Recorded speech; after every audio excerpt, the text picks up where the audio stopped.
Hi everyone, I am going to work on attaching the spout that I made in a previous video. It's a video on pouring vessels, so you can see how this was made, thrown and altered. And I threw the body and the lid for this teapot, and it's got a flange lid in one of the videos I did for making jars. And for trimming, refer to the trimming video. Anyway, some things to consider with where you position the spout to the body as well as like the angle. What you want is, let's see if I can show you the video. You have to figure out where you're wanting the spout to be in relation to height and how far you want it to extend out from the body. Those are important considerations. What you want to keep in mind is how high you can fill this pot with tea is going to be based on the height of this lower part of the spout and the top of your pot. So those are the two factors. Whichever is lower is going to set how high you can fill. So what I did was I put the spout to the side, so it's on the other side of the pot from me, from my vision, and I move the spout up and down and side to side until I have a view that I am pretty happy with, and I scribe a line. It's tracing the profile of the body of the teapot, scribing that line onto the side of the spout. And then I can start to cut away. And I did it pretty far this way to the end of the spout. And the reason why I prefer to do that is because I'll be trimming more and more clay away, get me closer and closer to what I'm after. So I've cut this side away, and I'm going to try to follow that same cut to the other side. So the idea is that I'm going to be cutting clay away, and I keep doing it until I get the fit that I'm after. This part I can trim at a bevel, so it makes, I want the part that I'm cutting to nestle nicely on the side of the pot. And I don't particularly care for these two corners, so why don't I get rid of them?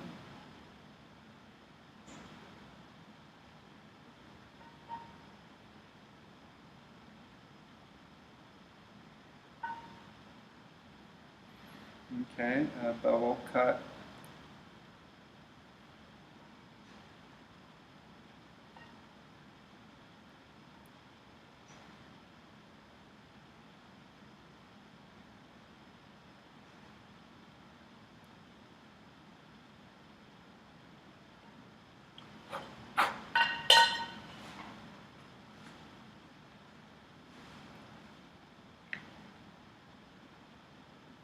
Doing a little bit of cleanup just to refine, do some refining, seam. Do that while I still have access to the inside.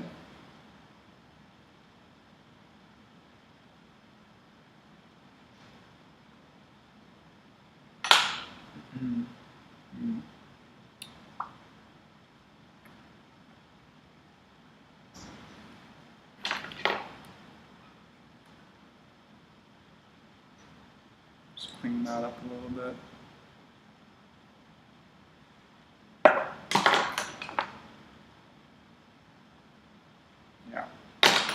it's nice and tidy.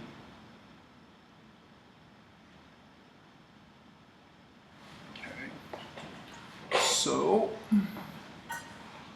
you can see what's going on is I am trying to decide on fine-tuning the height, as well as if I don't like this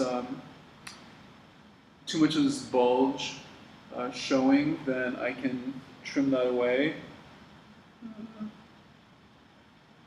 It's got character.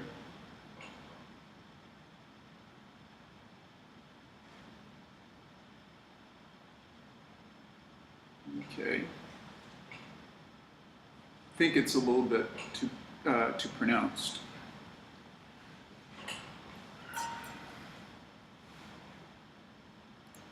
So I'll be carving I'll be taking some of this distance away.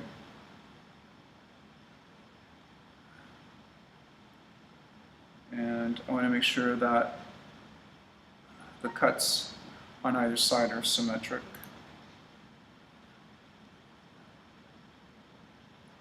Otherwise, your spout's going to have a lean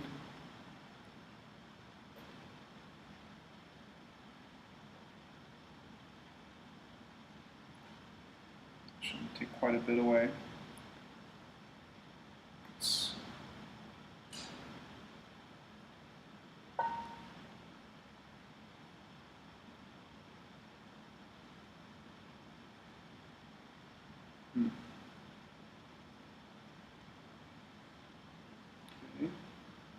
I think I need more.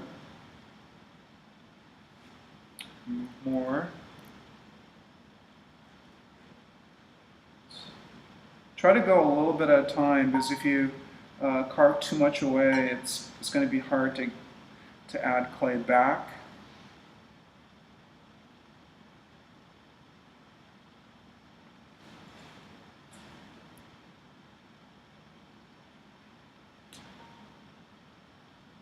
I'm trying to look at the spout from different views to see if I have symmetry on the two sides. You want to get this down. You want to get this down really just as well as you can, because once you've attached the spout and you've glazed it, glaze fired, and then you notice these little things that are off with the pot, it'll drive you crazy. Let's see. So see, it's not, this part isn't quite as exaggerated, pronounced. Okay, and I know that the spout, this lower part is a little bit low, and that's, for me, I've decided that's fine. So that's going to determine how high I can fill the piece with tea. It's a fairly large body, so I don't have to fill it all the way up to the top. Okay, so now what I'll do is I will make sure that the teapot or the spout is straight.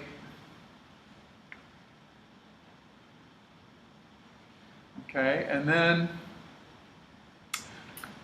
I'm going to trace the shape of the spout, where it meets the body. I will trace that onto the body, like so. I think you can see the drawn line. And then you can do one of two things. You can either carve out little strainer holes, or you can cut all of this out. It's really up to you. If you want the straining holes, you want to make sure that they're large enough so that when you go to glaze the piece, you've accounted for the fact that the glaze is going to make the holes, the openings, a little smaller. You don't want them to get clogged with glaze. Another trick is the liner glaze. You can water it down, and that'll help reduce the clogging. And after I glaze the interior, I'll cover the spout with my hand and then blow, so that if there's any dripping glaze that's still in there, that's flushed out. And that'll help reduce the chances of the holes clogging up. So I'm going to scribe a line just to the inside, say 1/4 of an inch to the inside of the line that I've already scribed, and that'll be the area that's going to be scored and slipped to attach the spout.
Okay, and let's clean that up.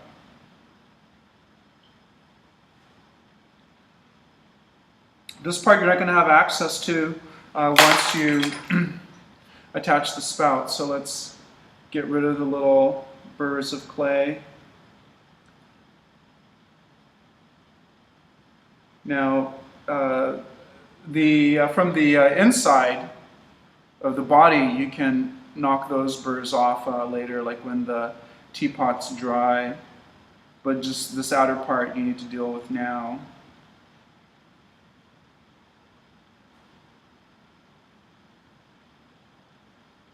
Let's get that nice and clean.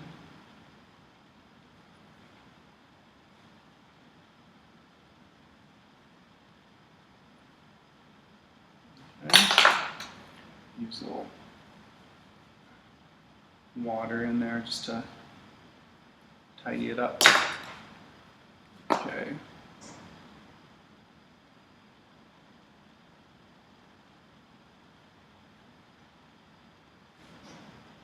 Do a visual inspection.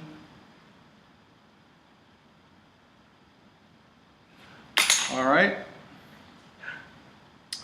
And score, and then attach. Okay, and if you're making teapots, then you should be advanced enough with these basic processes that you know how to score and use slipper water to attach the spout. So you can go ahead and do that. And then the other thing is you'll want to make a handle, whether it's going to be a handle that loops around the top, or a handle that's on the side, or little lugs that will that later you'll use to attach a bamboo handle. But with making a handle, you want to consider the symmetry of the teapot. So, you know, how will the handle and the spout relate to each other? And I think that for this shaped pot, I think a handle that is from above might look better.